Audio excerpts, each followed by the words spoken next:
Not half bad, John. Thanks. Presque Isle State Park getting ready for the big Memorial Day weekend. Yeah, we've been talking about this. It is the start of what they call it Presque Isle State Park, 100 days of summer.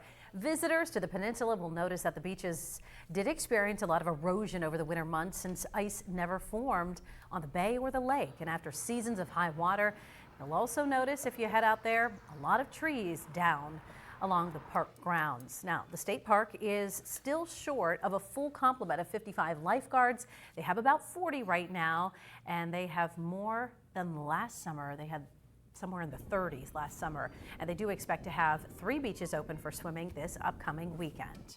Can't wait. I know, right? It should be, as John said. Should be a good time. It's a state park, but it will be a zoo this weekend. Yes. Right.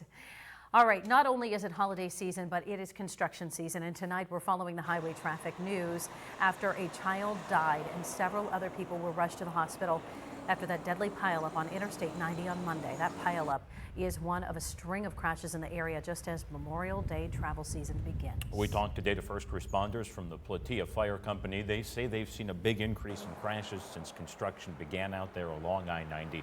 The assistant chief estimates the crashes in that area have probably tripled once they started construction there. So she is pleading for caution, especially as more drivers hit the road this weekend.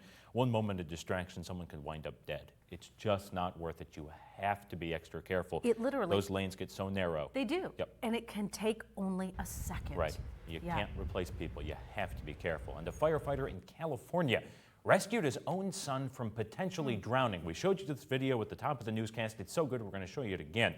The kid took off the flotation device, got into the pool, but he was no match for Dad. No, and he's a firefighter. So it was Ring home surveillance video shared by the Firefighters Association in this area.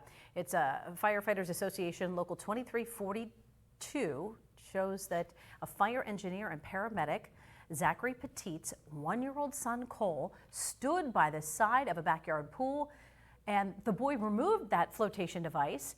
Then he sits on the edge. He goes into the water, so the dad leaps into the water, pulls the boy out before he could drown. There's that little one sitting right on the edge, and before you know it, boom, he goes in. So, you know, they did their due diligence, telling him to put on the flotation device.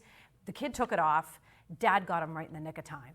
Unfortunately, I'm sure, I know I have, and I'm betting you have covered stories just like that that don't end that way. Exactly. Thank goodness that one ended the way it did. Yes. Well, a massive fire ravaged a historic post office, and this is not the first time it happened there. The recent event, though, nearly destroyed this landmark. This is in the Philippines. It took about 7 hours to control the fire at the Manila post office. 7 people, mostly firefighters, had some minor injuries, smoke inhalation, that sort of thing. No one badly hurt. No word yet on a cause, but it's going to take a lot of time to repair the landmark. Now, the last time it was damaged this badly, it wasn't a random fire. It was World War II, but they repaired it then, and the hope is to repair it again. But unreal devastation to the main post office in Manila, a landmark tourist destination there in the Philippines. Well, everything that we're talking about here can be found on our website, and all you need to do for a quick way to get there is scan that QR code at the bottom of the screen. It'll take you right to our website, and all the stories that we're talking about this half hour you'll be able to find. You absolutely will.